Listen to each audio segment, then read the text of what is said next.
Je sais pas si on t'entend, mais ça craque. Ouais. Au moment où j'ai commencé des vidéos, j'ai failli ne pas être titularisé de...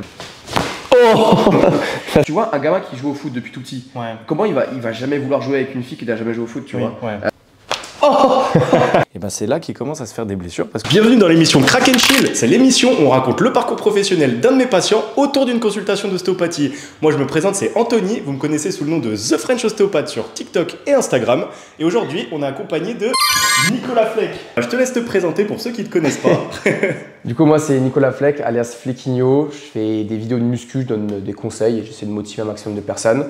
Et aujourd'hui, je viens parce que avec le power, mon corps il est mis à rude épreuve quand même. Donc je suis chaud à faire une consultation, voir quelles problématiques on peut souligner, résoudre, et puis s'occuper un petit peu des petites gênes que tu peux avoir. Ouais, exactement. De toute façon, tu avais une petite gêne au niveau de l'omoplate du coup. Ouais, en gros, pour la faire courte, tu vois, quand je bench, donc en gros, quand tu bench, pour bien ouvrir la cage thoracique et bien recruter les pecs, il faut légèrement rétracter les omoplates, puis les abaisser. Ouais. Et en fait, en gros, moi je sens que quand je mets une charge assez lourde, même à partir de 120 kg, tu vois, sachant que mon max il est quasiment à 160, je sens qu'au niveau de l'omoplate droite, genre elle a tendance à remonter. Ok, comme si elle était mal fixée un petit peu. Ouais, en gros, du coup, j'ai du mal à conserver les omoplates abaissées et ça, c'est important pour exprimer de la force et pour bien étirer les pecs et bien les contracter. Donc, Si tu veux, tu as des muscles qu'on appelle fixateurs de l'omoplate qui permettent en fait de plaquer ton omoplate contre la cage thoracique en fait. Et tu as des muscles un peu spécifiques, tu vois, qu'on va pas forcément trop bosser dans la vie de tous les jours comme des biceps ou des pecs, tu vois, on les stimule pas forcément. Et si tu viens pas les travailler spécifiquement et que tu as une faiblesse de base dessus,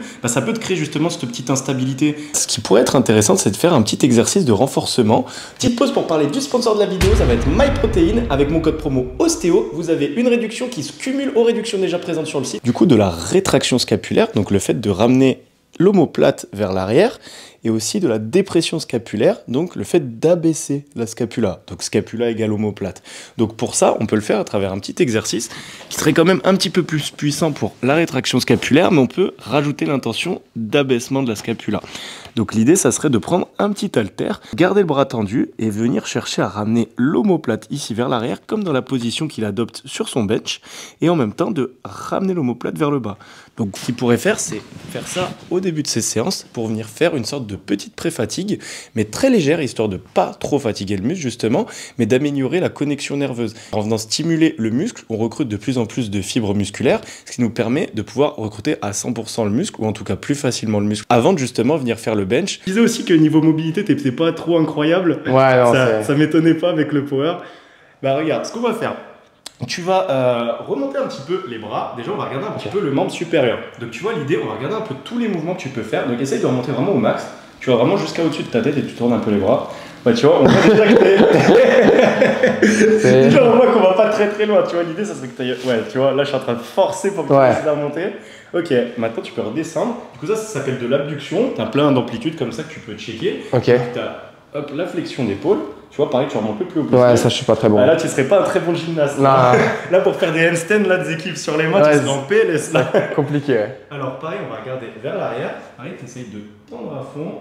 Ok, ça c'est pas trop dégueu, tu vois. Mais ça, tu vois, il y a un truc intéressant. J'aimerais bien le raconter un petit peu pour les gars qui font un peu de bench aussi. Tu vois, on va refaire l'extension d'épaule. Donc, tu vois, c'est vraiment un move où tu ramènes juste collé vers l'arrière. Et tu vois, vite, quand tu manques de mobilité, tu es amené à compenser avec ta colonne vertébrale. Tu vois, tu vois, ça, ce mouvement, on se rend pas compte, mais c'est super important pour le bench. Parce qu'en fait, quand on résume un petit peu le mouvement de bench, tu vois, on va avoir la barre. On vient descendre, et en fait, on a les bras pliés, mais on fait littéralement le même mouvement. On ramène le bras vers l'arrière. Tu vois, c'est l'équivalent. Tu vois ce que je veux dire? Ok, ouais. Sauf qu'en fait, le problème, si jamais tu manques beaucoup d'amplitude, tu vois que tu as ton max d'amplitude là, au final, ta barre, elle n'est pas encore collée à ton pec. Et tu vois, quand tu vas chercher le max, tu vas être obligé de faire ça. En fait. Voilà, en fait, tu es obligé de compenser. Et en fait, tu vas dans une amplitude que tu n'as pas avec du poids. Et du coup, c'est là que tu te fais des douleurs après sur la longue. Ok, d'accord. Tu vois, du coup, ça peut être intéressant si tu veux éviter de te faire des douleurs d'épaule sur le long terme après, à force de stimuler cette amplitude sans trop l'avoir, tu vois. Ça, je te montrerai, il y a un petit exo à faire. Enfin, il y a une petite routine de mobilité, je t'expliquerai ça à la fin. Vas-y, ok, carrément. Au moins, comme ça, tu auras la vidéo, comme on disait, et tu pourras pas oublier. Vas-y, moi ça me va. Tu vas passer couché sur le dos et avec la tête ici. Ok. Voilà. Alors, sur le dos, t'as fait la spéciale. Oh putain. Les 3/4 des patients en font celle-là. J'ai essayé d'enregistrer, t'es couché, dos, ok.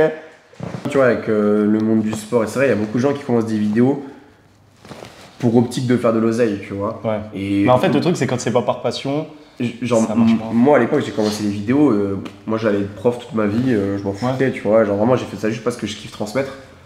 Et de fil en aiguille, tu vois, moi, genre, mon premier partenariat, je l'ai eu à bout de 300 000 abonnés sur TikTok. Avant, je savais même pas qu'on pouvait gagner de l'argent avec. Okay, ouais. Moi, c'était de l'ignorance, mais en même temps, j'étais en mode, bon, bah, en vrai, sur TikTok, tu peux monter quand même assez vite en abonnés, ça veut pas dire pour autant que. Enfin, t'as construit quelque chose, tu vois. Genre, moi, je suis grave. Tu t'en rendais pas compte. Je suis grave terre à terre. Et même maintenant, tu vois, je sais que du jour au lendemain, pas du jour au lendemain, mais en tout cas, dans. Oui, ça peut s'estomper vite. Ça peut s'estomper fortement. Et je serais en mode, bah, c'est pas grave, j'ai kiffé pendant tout ce temps-là. J'ai fait plein de choses que j'aurais rêvé de faire il y a quelques années. Et tu vois, genre. Ouais, mais c'est clair, franchement, ça c'est sympa. Prendre du recul là-dessus, tu sais, les gens, des fois, ils veulent absolument faire les réseaux sociaux, il faut faire ça, puis après, faire de l'oseille, alors qu'en vrai. En fait, le truc, c'est que déjà, ça se sent tout de suite quand les gens ils font pas ça par passion et qu'ils apprécient pas ça parce que du coup, ils sont moins réguliers. Ça se voit qu'il n'y a pas le cœur, tu vois, dans l'ouvrage. Tu vois, genre, toi, tu vois, quand on voit que tu fais ton format, tes bonnes vibes, tes trucs et tout, mais tu vois, dès que les gens. Déjà, un truc pour jauger ça, c'est quand tu vois si les gens sont différents. Dans la vraie vie et sur leur contenu. Désolé pour le postillon. T'inquiète, je l'ai senti. Je t'envoie un missile Predator là. Ah oui, effectivement, ouais. On va pas bien loin là. Tu vois, ça, il va falloir le bosser, ça. Ça, tu vois, on peut le bosser autour de la consulte, mais l'idée, ça serait que tu fasses des petits exos autour. Okay. Ici, on voit bien que Flequinho a un petit manque de mobilité sur la rotation interne. De l'autre côté, ça va être la rotation externe, logiquement. Donc, la rotation interne, elle peut être utile pour les sportifs qui utilisent le membre inférieur, parce que justement, ça peut limiter les blessures de développer cette mobilité. Si on vient chercher trop loin sur une fin de série, où on vient justement chercher des perfs, mais en dégradant un petit peu le mouvement, et ben on peut se retrouver à venir chercher dans une amplitude comme ça de rotation qu'on ne maîtrise pas forcément et se créer une douleur comme ça en allant plus loin. Donc ça peut être intéressant pour ça, mais il y a aussi la rotation de l'autre côté qui peut être très intéressant dans le cas de Flequinho parce qu'il m'a dit que au niveau du deadlift, il avait du mal à faire du deadlift sumo parce que ça lui créait des gênes, voire des douleurs. Ce qu'on peut remarquer, c'est que la rotation externe, c'est exactement la rotation que l'on fait lorsqu'on fait du deadlift sumo. Donc, si on reprend justement les rotations dont je parlais, quand on les fait jambes tendues, ça se manifeste comme ça. Rotation externe, rotation interne. Donc, comme on disait, la rotation externe était intéressante parce que quand on va faire un deadlift sumo, donc on vient écarter pour se mettre en position sumo, mais l'idée c'est de ramener la rotation externe pour venir se rapprocher de la barre et être le plus efficace possible. Donc justement, ce mouvement de rotation externe, c'est souvent ça qui pose souci pour les athlètes qui n'arrivent pas à faire de deadlift sumo, parce que justement, à cause de ce manque de mobilité, ils n'arrivent pas à se rapprocher correctement de la barre, et quand ils commencent à forcer sur ce mouvement-là, en rajoutant le poids de la barre en plus, et ben c'est là qu'ils commencent à se faire des blessures, parce qu'encore une fois, ils mettent de la charge dans une amplitude qu'ils ne maîtrisent pas forcément. Il me semble que j'ai un déficit parce que sur cette jambe-là, normalement, j'ai un peu plus de rotation interne. Alors, essaye de bien relâcher à fond. Ouais, c'est vrai que c'est un petit peu mieux. On n'est pas non plus. Oui, j'ai pas dit que c'était incroyable, mais. C'est un petit peu mieux. Mais regarde, tu vois, ce qu'on peut faire, on appelle ça une technique Newtensive. Donc, l'idée, ça ressemble un petit peu à du travail de mobilité, mais là, c'est un peu différent. Donc, regarde, moi, je vais te ramener au max comme ça. Ouais, là, ça te tire un petit peu au niveau de la fesse. On va se mettre un peu avant, mais c'est normal que tu sentes un peu que ça tire. Un peu comme des étirements, tu vois. Ouais. Donc l'idée là, toi tu vas forcer dans l'autre sens. Donc tu vas te ramener comme ça, et en même temps tu pousses ton genou là-bas. Juste d'abord je te ramène au max de ton amplitude, et là tu peux y aller. Voilà. Tu peux forcer un peu plus fort. Voilà, nickel. J'avais peur que tu mettes toute ta force et que tu m'envoies jusqu'à là. Voilà, tu maintiens, tu relâches. Je sens que ça travaille. Bon, et sinon au niveau de ton parcours, un peu, faut que tu nous racontes un petit peu des petites histoires sympas que tu as eues depuis que tu as commencé. Ce qui était un peu bizarre, c'est que du coup, moi j'étais enseignant avant de. Enfin, en même temps que. Ah, du coup, t'as dû avoir les élèves qui étaient comme des fous. J'avais beaucoup d'élèves qui me suivaient et tout. Ouais. En vrai, c'était cool. Le seul problème à cause de ça, c'est que j'ai eu du coup des problèmes. Avec l'école ? Ouais. Pourquoi ? Parce qu'en fait, j'étais stagiaire au moment où j'ai commencé des vidéos. Ouais. Et du coup, j'ai failli ne pas être titularisé de par. De par ça ? Ouais. Mais ça, c'est super chiant parce qu'il y a un problème, c'est que dans beaucoup d'entreprises, enfin même plein de domaines, dès que tu es sur les réseaux, ça pose problème. En fait, le problème, en plus, super, c'est que moi, je ne renvoie pas une mauvaise image. Tu vois, moi, je suis venu pour aider sur les réseaux. C'est ça. Comme en tant qu'enseignant, j'ai voulu enseigner pour transmettre ce que j'aime, tu vois. Ouais. Et ça, le problème, c'est que le fait d'être torse nu ou du moins de montrer son corps, c'est très mal vu en France. Et du coup, j'ai eu beaucoup de problèmes. Surtout que forcément, j'enseigne à des jeunes élèves, tu vois. C'est le problème. Ouais, indirectement, Après, c'est délicat. Je peux comprendre, tu vois, que c'est délicat. Mais ça, le problème, c'est que si on prive autant les enseignants d'avoir une liberté en dehors de leur travail, bah, bizarrement, c'est un métier qui désintéresse beaucoup plus de monde. Il n'y a plus personne qui veut faire enseignant. Ah ouais, c'est ça. Mais surtout qu'il y a beaucoup de contraintes. Au niveau du positionnement géographique, déjà, on se rend pas compte. Mais moi, ça fait pas longtemps que je suis au courant de ça, mais que vous devez être positionné à un endroit et qu'à tout moment, on peut vous changer d'endroit. En gros, vous avez une famille. En gros, c'est surtout en fait, quand tu deviens enseignant, tu as très peu de points, donc ils t'envoient à des endroits qui nécessitent, que tu peux obtenir uniquement avec peu de points, à savoir. Proche de Paris en banlieue, 93, 95, etc. À savoir sinon sur les îles, genre comme Mayotte. Personnellement, j'ai pas eu d'aller à Mayotte, tu vois. Et, ça te plaît pas ça? En fait, c'est pas la Réunion, c'est par exemple beaucoup de points parce que c'est une très belle région. Mayotte, c'est beaucoup là où il y a beaucoup de catastrophes naturelles et des couvre-feux le soir et tout. Mayotte, c'est pas. Ouais, c'est pas. Je pensais pas. Du coup, en fait, en gros, c'est des endroits où la Guyane aussi. Ouais. Mais après, c'est des endroits, c'est stylé d'aller sur une île, mais en fait, tu y es quand même pendant quelques années et. Ouais, c'est le. En tout cas, si c'est des régions où personne ne veut aller, il y a des raisons, tu vois. Et en fait, ce qui est dommage dans le monde de l'enseignement, c'est que du coup, ils envoient les profs les moins compétents sur les endroits les plus difficiles et les profs les plus compétents, ils se la coulent douce dans des établissements qui sont cool. Ouais, du coup, c'est pas trop logique. Mais oui, mais après, c'est un peu normal. Genre à 50 ans, t'as pas envie. Enfin, t'as envie d'avoir une tranquillité aussi. Mais du coup, c'est un peu le paradoxe de l'enseignement. C'est vrai que le côté l'enseignement en France, il y a des choses qui sera à revoir. Hein. Et puis même, c'est plus trop actualisé avec notre ère, quoi. Rien que les changements qu'il y a avec ChatGPT, tout ça. Je veux dire, s'ils apprennent pas plutôt aux gens à utiliser ChatGPT plutôt que de faire leurs devoirs en l'utilisant. Oui, non, clairement. Vas-y, je te laisse forcer de la même façon. Ça tire un peu plus là? Non, là, ça va mieux. Je pense que c'est parce que du coup, la hanche, elle a. Parce que j'ai vu une petite grimace, c'est pour ça. Ouais, non, mais j'ai senti en fait, parce que j'ai senti un petit peu, mais. Vas-y. Bon, respawn sans t-shirt vu que t'avais un peu chaud. Hop. Bon, on continue un petit peu les mobilisations. Ça, dans tous les cas, ça fait toujours du bien. Hein. Parce que franchement, on va jamais les travailler ces amplitudes sans trop forcer, quoi. Parce que toi, tu viens un peu les chercher quand même avec le power, mais en général, les athlètes, ils sont contents, tu vois, quand tu les mobilises dans tout. Même ça soulage, je pense. Ouais, c'est ça. C'est cool. Et on est d'accord, si tu travailles en mobilité, il faut quand même que tu mettes de l'intensité. Genre, la mobilité, c'est par exemple, si par exemple je veux faire, je sais pas, de la mobilité de hanche, je peux pas juste genre faire. Tu sais, Pels and Raise, je sais pas comment on dit. Ça, du coup, mais genre, faut que je mette de l'intensité, c'est pas genre juste je justement, justement, en fait, si tu veux, l'idée c'est que tu fasses déjà un petit échauffement. Tu prends vraiment comme une séance un peu. Tu fais un petit échauffement, il faut que tu fasses des Pels and Rails après, donc c'est du travail de mobilité, comme je disais. T'allies en fait souplesse et travail et contrôle moteur. Et en fait, déjà, ça te met dans des crampes et tout. Hein. Ça, je sais pas si t'as déjà essayé. Donc il faut y aller vraiment. Enfin, c'est pas genre, faut y aller. En fait, après, ce que tu dois rajouter et que les gens rajoutent jamais, c'est du travail de renfort musculaire dans l'amplitude. Tu vois, c'est-à-dire que par exemple, si tu as, je sais pas, truc tout bête pour que tout le monde connecte, si jamais tu avais bossé ta mobilité en extension comme ça, et ben à la fin, il faudrait que tu fasses de l'élastique en travaillant l'extension comme ça du triceps. Tu vois, pour que tu aies de la force qui vienne en plus, tu vois. Parce qu'en gros, tu chopes un peu la mobilité, le contrôle moteur, mais après, il faut avoir de la force dans ce contrôle moteur, tu vois. C'est ce qu'on cherche, c'est pas être mobile, c'est être fort. En gros, tu accèdes à l'amplitude, donc tu peux y aller volontairement, et ensuite, il faut que tu y ailles en étant capable d'exercer une grosse force, tu vois. En vrai, c'est intéressant. C'est vraiment ça qui est cool. Et ça, tu vois, c'est un truc qui est trop délaissé par les sportifs. Les sportifs, tu vois, il y en a beaucoup qui comprennent pas. Par exemple, le bench, tu vois, ce que je te disais tout à l'heure, ou alors des gars qui font des tractions lestées. En fait, tu vois, comme toi, ils arrivent pas beaucoup à remonter là. Sauf que quand tu fais une traction, déjà, tu vois, c'est un peu ça qui se passe quand tu retends le bras. Et les gars, ils rajoutent 50 kg de charge et tout, ils comprennent pas pourquoi ça leur détruit l'épaule et tout, tu vois. Et tu vois, il y a des coachs qui vont leur dire, échauffe-toi un peu plus. Ou alors, enfin, tu sais, les gens comprennent pas, tu vois, ils vont aller voir un médecin, on va leur dire t'as une tendinopathie. Alors que la source du problème n'est pas là. C'est plus de la mobilité. En fait, souvent, c'est deux choses. C'est mobilité, tu vas le voir en second lieu, mais en premier lieu, il y a quand même l'intensité. Tu vois, les athlètes, ils ont beaucoup de mal à jauger l'intensité qu'ils mettent dans leur entraînement.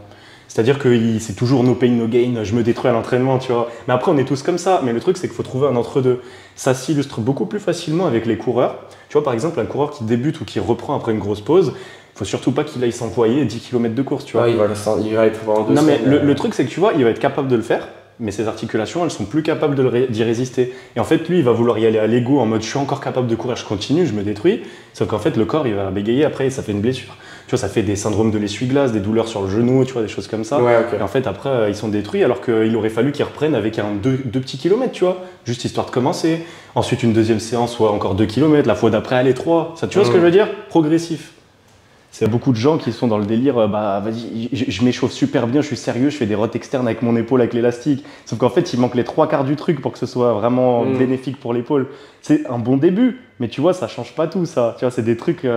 Mais c'est bien, tu vois, les gens ils commencent un peu à y penser à ça, mais avant qu'on arrive à parler de cette mobilité et tout ça vraiment en mode mainstream sur les réseaux, il y aura du temps, tu vois. Ouais, bah, bien sûr. Les gens aiment pas apprendre des trucs sur les réseaux, hein. Ils veulent juste voir des perfs ou un mec qui se blesse, tu vois, ou des meufs. Tu connais. Se divertir, ouais. Tous ceux qui kiffent l'émission Crack and Chill, lâchez un petit like, un petit abonnement pour aider l'émission à continuer sur 1 milliard d'épisodes. Du coup, pour celle-ci, tu vas venir écarter les jambes au maximum.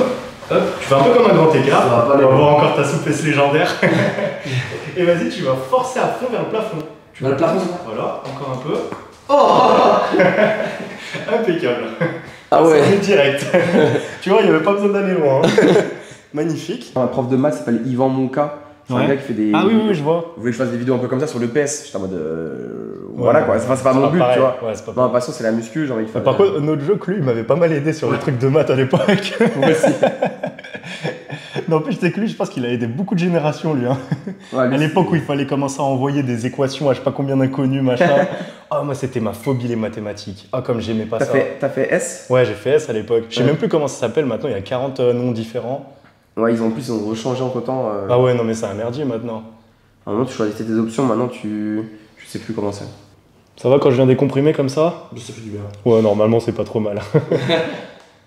Là, en général, c'est le truc où je perds mes patients, ça. Ils partent en gros dodo après. Du coup, là, le fait de faire ça sert à quoi en gros concrètement? En fait, c'est plus du bien-être, tu vois, ce genre de choses. En fait, l'idée, tu vois, on vient travailler un petit peu sur les tensions musculaires, on vient détendre un peu ça. En général, tu vois, ça peut t'aider au niveau des ressentis de douleur ou ça peut simplement te rendre plus à l'aise, tu vois. Niveau récup, ça peut aussi aider, non? Ouais, niveau récup, ça peut être pas mal, justement. Okay. Déjà, rien que le fait de stimuler les articulations en passif, donc en fait, tu contractes pas, juste c'est moi qui les mobilise, déjà, ça, c'est pas mal pour la récup. Ok. Tu vois, t'actives un peu la circulation sanguine, tout ça, c'est pas mal. Mais souvent, j'entends que le mouvement, c'est la meilleure moyen de récupérer et de... Voilà, c'est ça. Hein. De toute façon, il y a eu beaucoup de changements dans les mœurs par rapport à ça. En fait, avant, on te disait beaucoup chez le médecin, ouais, t'es blessé, mets-toi en repos pendant 2 semaines. Tu vois, va dans le canapé. En fait, on s'est rendu compte que, je sais pas, par exemple, tu te fais une tendinopathie, il faut surtout pas te mettre au repos. Jour 2, il faut aller t'entraîner par-dessus, tu vois. Il faut juste, en fait, changer la façon de t'entraîner. Mais il faut surtout pas te mettre au repos. Ouais, genre diminuer le volume d'entraînement. Voilà, faut diminuer le volume. Tu peux changer, tu vois, en fonction de la gravité de ta tendinopathie, tu peux, par exemple, changer le type de contraction. Tu vois, tu peux faire de l'isométrique, par exemple. Par exemple, je sais pas, si tu as une tendinopathie à l'épaule, au lieu de faire des élévations frontales, par exemple, tu vas venir bloquer, tu vois, avec une charge légère. Avec une charge plus légère. Ensuite, l'étape d'après, ça serait par exemple de retenir l'excentrique. Donc, tu retiens comme ça, tu t'aides à remonter, tu retiens. Et après, à la fin, tu peux refaire tes reps, tu vois. Ouais. Mais pareil, c'est sur plusieurs semaines, tu vois, que tu évolues. Oui, c'est pas... Voilà, c'est ça. C'est pas one shot. Souvent, les gens, ils ont pas la patience de faire ça, du coup. Voilà, c'est ça. Je pense qu'on a des petits trucs sympas à faire au niveau du dos, là. On va faire des petites impulsions, tu vois, à différents niveaux de ta colonne vertébrale. Okay. Donc, toi, tu vas prendre une grande inspi. Et quand tu expires, tu te relâches bien, je ferai l'impulsion. Ok. Vas-y. Et tu relâches à fond. Tu relâches, tu relâches, tu relâches, tu relâches. Hop, on va faire pareil en dessous. Vas-y. Et tu relâches, tu relâches, tu relâches, tu relâches, tu relâches. Voilà, nickel. Faut mettre un peu de punch avec toi là. Ouais. Les muscles ils amortissent tout. Vas-y. Et tu relâches à fond, à fond, à fond, à fond. Voilà, nickel. Ça va jusque là? Ouais, je peux. Ça c'est bon. Magnifique. Ok. Il y en a une, j'ai envie de tenter. Je sais pas si t'es très mobile au niveau des chevilles. En dorsiflexion, je suis pas trop dégueu, mais enfin, en mode. On va voir, on va en tenter une là, tu vois. Relâche-toi bien. Oh ouais, je sens celle-là. Elle est pas mal, elle, hein. Ah ouais. Ça va bien. Tu vois, on recheckera un petit peu plus, mais quand tu seras sur le dos. Et maintenant, on va s'occuper un petit peu des lombaires. Tu vois, on va travailler un petit peu sur ta mobilité au niveau lombaire avec des techniques comme ça HVLA, donc c'est celle où on vient de faire craquer. Okay. Donc pour ça, tu vas passer sur le côté dos à la caméra. Ok. Je vais mettre le micro là pour les gars de la SMR pour les régaler, tu vois. Donc regarde, tu replies ici. Hop, je vais venir en dessous. Tu vois, tu laisses bien le bassin comme ça. Ce qui est bien, c'est que vu que tu n'es pas très mobile, on n'aura pas besoin d'aller trop loin, tu vois. Non, je pense pas. Hop, regarde, tu poses le bras comme ça, tu te relâches bien. Hop. On tire un peu sur le delta plane là. Hop. Okay. Et tu vois, tu vas venir ramener là, t'attrapes ton coude ici. Le coude. Ok, voilà. Hop. Avec celui-là aussi, j'attrape le coude? Là, pas besoin. Okay. Tu vois, tu te relâches juste bien. Et tu vois, sur cette technique, je vais te ramener le bassin comme ça. Je vais le faire juste un petit peu plus rapidement. Et l'idée, toi, tu prends une grande inspire, tu te relâches à fond. Ok. Vas-y.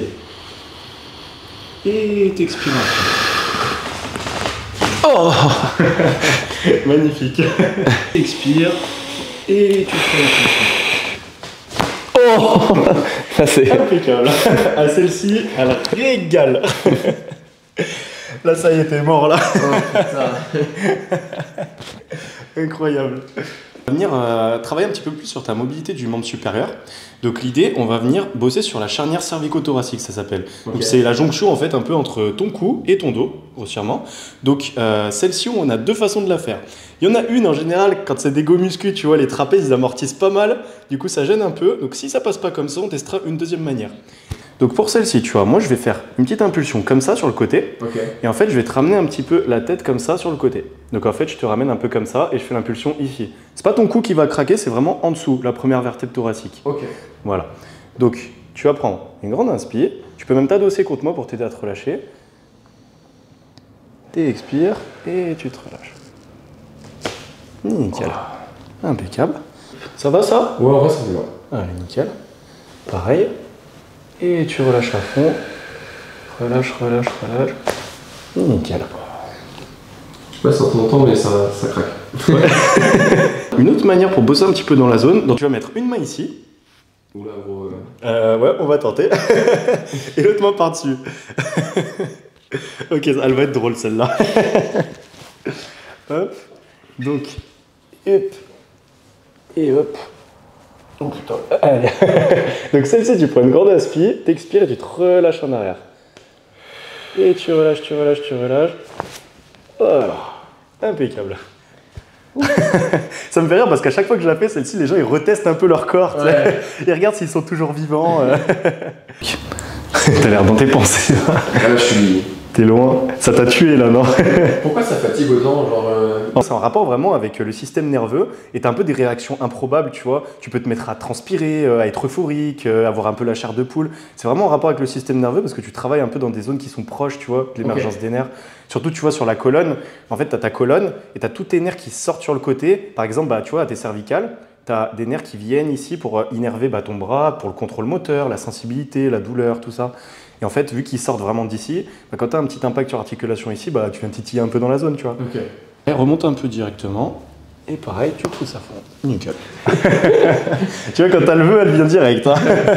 Tu vois. Et là, on va regarder un petit peu au niveau des coudes. Donc, tu vois, pour ça, je vais ramener un petit peu ton coude au max de son extension, juste un tout petit peu plus rapidement. En fait, il faut bien te relâcher, ça fait pas mal. On va pas plus loin que ton articulation, en fait. Donc, relâche bien. Voilà, tu vois, c'est tout léger. Ça fait un bruit de papier bulle un peu des fois. Exactement la même chose. Ok, là ça va. Voilà, nickel. Tu vois, pareil, tout léger. léger. Tu me verrais parce que t'es vraiment détruit là, ça se voit la différence entre le début et la fin. Au début, j'étais plus énergique. Ouais, c'est ça. T'es prêt? Ouais. Oh. Ça m'a fait craquer la hanche carrément. Oui, ça décomprime ta hanche au passage en général. Là, on va essayer de bloquer la table pour pas qu'elle t'embarque, pas qu'elle s'embarque. Voilà. Là, tu vois, on va bosser aussi un peu sur tes genoux. Parce que t'étais pas super mobile aussi sur la flexion. Ouais.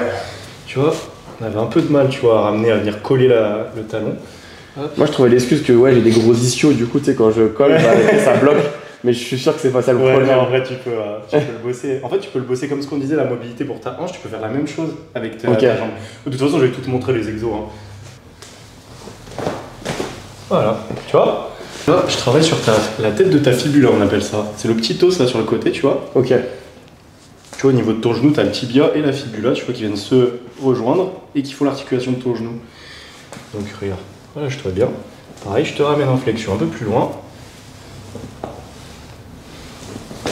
Ok, là, t'as un petit peu retenu. Ouais, t'as appréhendé un peu? J'ai du mal, j'ai du mal à me relâcher sur celui-là. T'as des douleurs sur ce genou ou pas du tout? Non, mais c'est juste que, tu sais, genre, bah, je sais pas, je fais beaucoup de squats, j'ai l'impression que dès que mon genou se fléchit, j'ai tendance à être retenu. Ouais, ok, ouais, tu vois. À pas réussir à me. Ouais, c'est un réflexe un peu. Ouais. Réflexe de survie pour pas mourir sous la barre. Ouais, voilà. Ok, bon, on va pas assister. Ah non, elle viendra pas. Dommage. J'étais au max là. Donc après, même des fois, tu sais qu'elle vient, on s'en rend même pas compte. Ok. Des fois, quand je regarde les rushs, je vois qu'elle a craqué, mais en fait, Okay. dans tous les cas, tu vois, l'intérêt, c'est même pas forcément le crack, parce que tu vois, le crack n'est pas synonyme de réussite de la technique. Oui, oui, oui. Tu vois, c'est une petite bulle d'air en fait, mais en fait, l'idée, c'est de venir décomprimer l'articulation. En gros, tu as deux os qui sont ensemble, tu as du liquide pour lubrifier pour que ça glisse bien, et tu as une capsule qui maintient tout au même endroit. Okay. Pour pas que le liquide il se barre n'importe où, tu vois.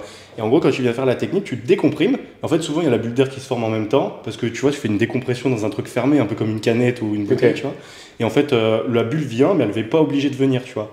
Et ça fait quand même l'impact sur la... En fait, si tu veux, ce qui donne les effets de gain d'amplitude, de relâchement musculaire, tout ça, c'est vraiment la décompression, la petite impulsion, en fait. Okay. Tu vois, donc c'est vraiment ça qui est cool. On va regarder en dessous. Ça va au niveau de l'appui? Oh ouais, ça va. C'est ok? Ouais, c'est ok. Vas-y. Nickel, pareil. Et tu relâches tout. Oh, voilà, nickel. Elle est toute légère, mais elle est bienvenue. Impeccable. Oh, Je te jure, des fois, on dirait que les gens, ils sont sortis en ayant fumé un truc dans mon cabinet. Ça me fait trop rire. Le pire, c'est une fois, j'avais eu un gars, c'était un videur d'une boîte de nuit où j'allais souvent. Et tu sais, j'avais l'habitude de le voir en mode bien costaud, bien énervé et tout. Il est sorti de la consultation, il était en mode peace and love, il avait les yeux tout rouges et tout, il était tout fatigué, tout mort, c'était trop drôle. Tu vois, il était grave cool, hein, ce gars, mais je te jure, ça m'a fait trop bizarre de le voir chill comme ça. En fait. Je te disais, on part un petit peu sur des mobilisations pour ta récup un petit peu. Donc l'idée, tu vois, on vient travailler sur la gléno-humérale et ta scapula, donc c'est l'omoplate en fait, c'est le nouveau nom. Ils aiment bien changer un peu les noms, tu vois, pour que ça soit plus chiant. Donc relâche bien ton bras. L'idée, c'est que tu le lâches comme un poids mort un petit peu. Ok. Là, il est pas lâché. Là, limite, je le lâche. Ouais, tu vois, tu gardes un peu. T'as vu comme tu retires ton triceps? Ouais, comme ça, va. Voilà, exactement. Nickel. Et tu vois, c'est basique, rien de fou. On vient juste engager un petit peu la mobilité de ton épaule. Hop. C'est vrai que c'est dur des fois de se relâcher totalement. Ouais, non, mais surtout quand on n'a pas l'habitude de voir un praticien et puis dès que tu fais beaucoup de sport, c'est chaud. Hein. C'est pas super facile ça. Hop. Nickel, ça va ça? Oh là, ça va. Ouais, nickel. De toute façon, j'ai l'impression que t'es tellement mort qu'il y a tout qui va là. Genre, par exemple, tu vois, sur les mouvements, tu vois, d'échauffement, des fois où je fais justement des rotations d'épaule, je sens des fois mon épaule qui fait un petit claquement. craque un peu. Bah, est-ce que c'est une incongruence ou c'est pas forcément. En fait, ça, t'as vraiment pas besoin de t'inquiéter là-dessus. Il faut savoir que quand t'as un craquement comme ça, qui n'est pas associé à une douleur, c'est totalement physiologique, c'est normal. Moi, je pars toujours dans l'optique que s'il n'y a pas de douleur ou du moins un signal d'alerte précis par le corps, c'est ça. C'est carré, tu vois. C'est ça, c'est clair. Non, mais même, tu vois, regarde, si t'as un problème, les craquements, ma main, tu vois. Oui, oui. Et toi, quand tu fais des formats YouTube, par exemple, ça te prend combien de temps à peu près à faire juste le tournage, par exemple? Pour que les gens ils réalisent un petit peu comment en fait, ça fonctionne, tu vois. Déjà, en fait, moi, souvent, c'est le temps de trouver l'idée, faire le script. Moi, j'aime bien scripter un peu les choses. Ouais. Alors, par contre, une fois que j'ai le script, tu vois, une fois que j'ai des invités, je fais naturellement, mais au moins, je sais plus ou moins vers où tu veux aller. Ouais, ce que je veux aborder, tu vois. Genre là, j'ai fait un nouveau format où je m'entraîne avec des gens du fitness que j'ai pas encore eu l'occasion de rencontrer. Ouais.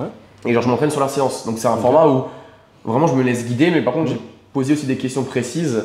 Un peu sur qu'est-ce qu'ils vont te faire format interview aussi, ouais. Okay. Et j'ai alternance entre des plans plus bruts et des plans que j'ai préparés avec des questions, tu vois. Ok, je vois. Ça demande pas mal de temps parce que faut connaître la personne, même si je les connais exactement, tu vois, genre poser des questions pertinentes qui permettent de faire avancer la vidéo, quoi. Ouais, et même de faire découvrir les versants de cette personne qu'elle n'a pas forcément déjà montré sur les réseaux, tu vois. Ouais. Moi, j'aime bien, sur ce format-là, même si c'est quelqu'un, par exemple, qui est ultra démonstratif sur les vidéos, de l'amener à être beaucoup plus naturel, juste être comme il est. Okay, ouais. Parce que, par exemple, moi, je suis exactement pareil en vidéo quand. Ouais, c'est clair. Mais un peu, par exemple, comme les gars qui sont beaucoup sur Insta et qui ont tendance à être super vifs, super machin. Genre vraiment avoir un truc plus chill, tu vois, plus posé. C'est ça. Ouais, c'est intéressant en vrai comme format. Et du coup, ça demande pas mal de préparation quand même. Et puis après, le tournage en tant que tel, souvent la séance, plus le temps du tournage, c'est toujours plus long, on va dire 2-3 heures. Après, c'est surtout le travail après, le montage, pour que le rendu soit bien, parce que forcément c'est important. Je trouve que le montage ça change tellement. Un tournage peut être très bien, si c'est mal monté, derrière la vidéo elle sera pas. C'est clair. C'est clair, tu vois la diff tout de suite. Hein. Tu vois les gros youtubeurs, ils ont des très très très gros montages avec plein de caméras, plein de trucs, tu vois, et ça change tout. Hein. Ouais, il y a des formats. Après, c'est quand même cool des fois quand c'est des formats un petit peu plus conviviaux. Ah oui, non, mais moi je suis totalement d'accord. Genre comme là, avec juste une cam, on se pose, on parle, tu vois, c'est cool des fois. Ah oui, non, de ouf. Après, je trouve qu'à la salle, en vrai, même en entraînement, ça peut être cool aussi, genre une caméra posée et discussion tranquille. Et tu vois, faut quand même le réfléchir en amont, tu vas voir comment tu veux. C'est clair, ouais. De toute façon, quand il va un peu en mode freestyle comme ça, c'est pas la folie. Non, parce que tu vois, là, c'est que mon deuxième format sur YouTube, je suis pas. Après, vaut mieux se lancer et que ce soit pas parfait au début. Ouais. D'attendre que ce soit parfait parce que ça sera jamais parfait. Oui, et puis du coup, tu vas jamais le poster, tu vas jamais le faire. C'est pour ça que je me suis un peu. En fait, j'avais eu l'idée de l'émission Crack and Chill. Et tu vois, ça m'était venu en voiture comme ça. J'étais là en mode attends, faut que ça s'appelle comme ça, c'est un truc de fou. Le titre est vraiment stylé. Et ça m'était venu juste en conduisant, en revenant du cabinet, tu vois. Je me suis dit, ok, faut que je le fasse. Et dis-toi, rien que ça, j'ai mis 3 mois avant de le mettre en place, tu vois. Okay. Tu vois, à chaque fois, tu sais, tu te focuses sur autre chose. Tu te dis, putain, il faut que je le fasse, mais du coup, il faut que j'attende qu'il y ait le bon temps par rapport à la lumière, et puis le bon invité, et puis qui je vais faire venir, machin. Et du coup, au final, tu le fais pas. C'est pour ça, là, l'autre fois, je me suis dit, bon, c'est bon, je le fais. Ça va toujours ça? Ouais, franchement, ça fait du bien. Nickel. Du coup, demain, si j'arrive à bench 160, je t'enverrai la vidéo. Allez, nickel, tu me le dédicaces.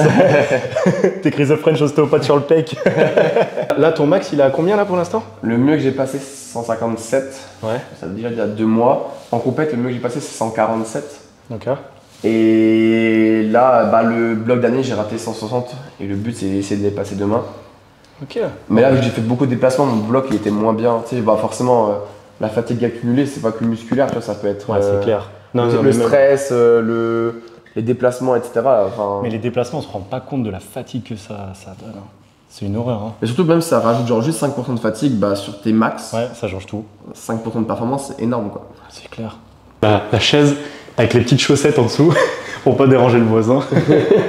Ouais, en tout cas, pour moi, évidemment, quand tu es coach sportif, c'est bien d'avoir une vitrine sur les réseaux, mais il faut le faire pour les bonnes raisons, tu vois, parce que tu aimes ça et faire ça régulièrement. De toute façon, pour que tu réussisses, il faut que tu sois régulier dans n'importe quel domaine, et pour être régulier, il faut un minimum être passionné. Ou aimer ce que tu fais, ce qui est logique, quoi. En fait, tu sais que c'est les contenus qui vont faire réagir, qui vont faire de la visibilité. Après, moi, au tout début, gros, j'ai fait aussi des trends, j'ai fait aussi des trucs que vraiment pas je regrette, mais je ferais plus du tout à l'heure actuelle. Mais toi, ce qui t'avait lancé, c'était ton format où tu redonnais un petit peu des conseils sur des exécutions et tout, c'est ça? C'est ça qui t'avait fait vraiment prendre en visibilité de fou? Ouais, à un moment, j'étais en trend, parce que je disais bravo pour ta motivation, c'est pédagogique. Et tu sais que l'anecdote de ces vidéos-là, c'est que justement, quand j'étais enseignant en tant que stagiaire, ma directrice, elle m'a dit en vrai, pourquoi tu fais des vidéos, non seulement ça risque de faire perdre ton taf, et en plus, si tu veux faire des vidéos et que ça soit compatible avec ton métier, il faut que ce soit ultra pédagogique. Ouais, mais c'est le cas. Ouais, mais en fait, c'est venu suite à ça. À la base, je faisais pas forcément des vidéos conseils ultra pédagogiques. Et du coup, j'ai été un peu forcé de faire ça, même si j'aime faire ça, tu vois. Je voulais en faire mais du coup, au final, suite à ce truc où on t'a un peu forcé, ça finit par te faire percer au final. Ouais, en gros, c'est ça, ouais. Ça a eu un peu l'effet le contre-effet de ce qu'il voulait, quoi. Et c'est exactement ça. Elle voulait que je me présente, que je fasse. Un truc un peu abusé. Mais un truc qui marche pas, quoi. Voilà, tu vas pas dire salut à tous les amis, aujourd'hui on se retrouve pour une nouvelle vidéo. T'as déjà 2 vues là. Pareil, ils se sont tous barrés, ils ont tous scrollé. Le fonctionnement de l'éducation, j'ai pas apprécié. Ce côté où tu sais, on te met des carrés où tu dois rester dedans et tu peux pas en sortir, tu peux pas être un peu inventif, partager des nouvelles choses et tout. Tu sais, c'est toujours censé être un peu chiant comme c'est présenté. Tu vois, par exemple, je sais pas, des trucs tout bêtes. Par exemple, toi qui étais prof de sport, on te faisait rarement faire les sports que tout le monde voulait faire. C'était toujours forcé pour qu'on te fasse faire des sports, je sais pas, du frisbee, des trucs comme ça. Tu vois, j'allais donner l'exemple de l'Ultimate. En gros, donc, du coup, le frisbee. Mais en gros, en fait, l'avantage de l'Ultimate, par exemple, par rapport au foot, c'est qu'en foot, tu as une hétérogénéité de niveau qui est très importante entre un élève qui va jouer au foot en club et une élève qui n'a par exemple jamais touché un ballon, tu vois. Et le problème, c'est qu'après, comment est-ce que tu fais une grille d'évaluation et comment tu fais des contenus qui vont être qui vont pouvoir concerner les deux types d'élèves et tu vois, alors qu'à l'Ultimate, de manière générale, personne n'a manipulé le frisbee, donc en fait, tout le monde part avec un niveau plus similaire, et du coup, pour créer une leçon, c'est beaucoup plus simple, et même d'un point de vue, tu vois, un gamin qui joue au foot depuis tout petit, comment il va jamais vouloir jouer avec une fille qui n'a jamais joué au foot, tu vois. En mode niveau intégration, ça va être très difficile. En fait, t'as l'ego, t'as plein de trucs, et même la différence de niveau. Alors qu'au frisbee, indirectement, ils sont tous dans la même, même si un gamin qui a fait du foot, il a une meilleure vision de jeu, il va être peut-être meilleur au frisbee, Ultimate.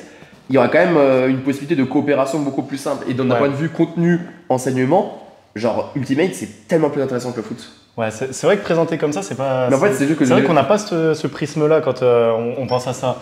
Tu vois, c'est comme l'acrosport. Il y a beaucoup d'acrosport et par exemple, moins de gyms qui sont faits parce que l'acrosport, c'est collectif. Donc, ça demande de créer un projet ensemble. Et ça, c'est une valeur de l'école travailler avec les autres, accepter les autres, c'est encore plus avec le corps parce que tu vois, l'acrosport, c'est faut accepter de se faire toucher, etc. Enfin, c'est un gros apprentissage, tu vois, et c'est des disciplines que les gens n'aiment pas, mais si c'était bien expliqué par les profs, les élèves ils comprendraient que c'est...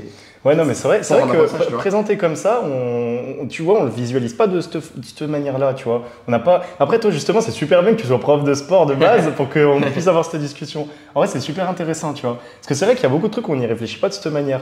Mais après, je pense que pour illustrer mon propos à ce moment-là, ça serait plus parlant à travers d'autres matières, tu vois.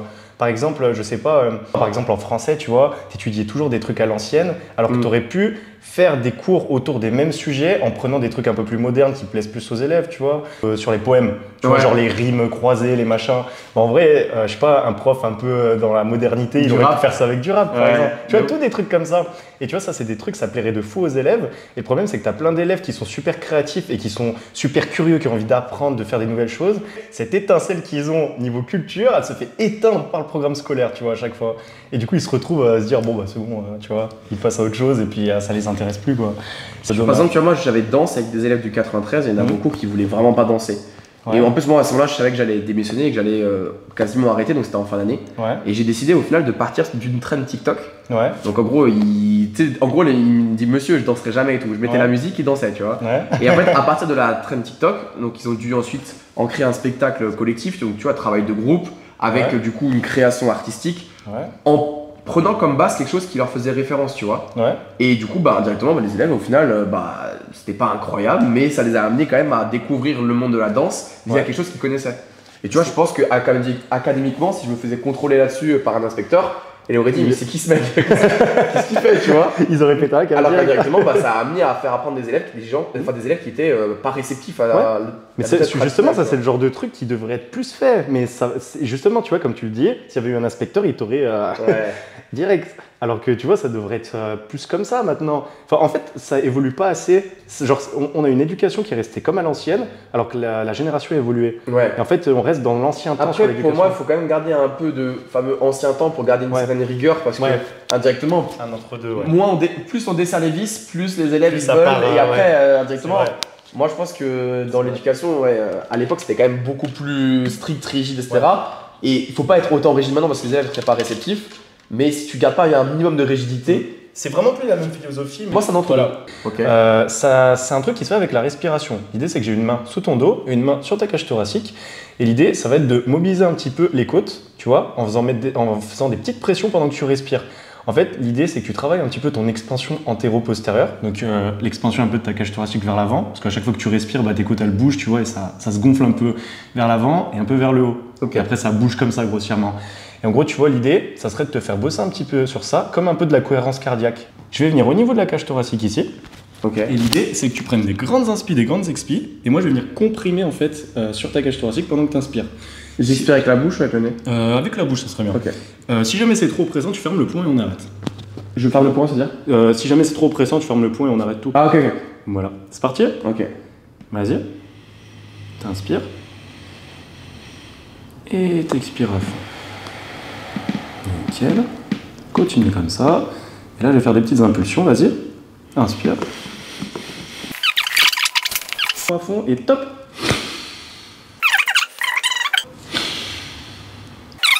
Et top. Nickel.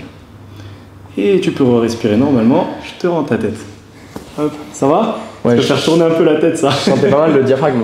Ouais, c'est ça, ça te fait bosser à fond le diaphragme et puis ça te mobilise, comme je te disais, toute ta cage thoracique. C'est bizarre parce que de base, le diaphragme, tu le sens pas vraiment, mais là, je le sentais comme si je pouvais visualiser dans mon corps. Ouais, je suis bien. Tu survis? Ouais. Ah, gros là, putain. Je suis bien KO, les gars, c'est pas des blagues. J'espère que t'as kiffé, comme je te disais, la séance. Si vous avez kiffé la vidéo, pensez à vous abonner, pensez à lâcher un petit like pour soutenir le format vu qu'on est qu'au 2e épisode. Et puis pour tous ceux qui ont besoin de compléments alimentaires ou d'habits de muscu, n'hésitez pas à passer par mon code promo OSTEO pour une bonne réduction chez MyProtein. Allez, ciao!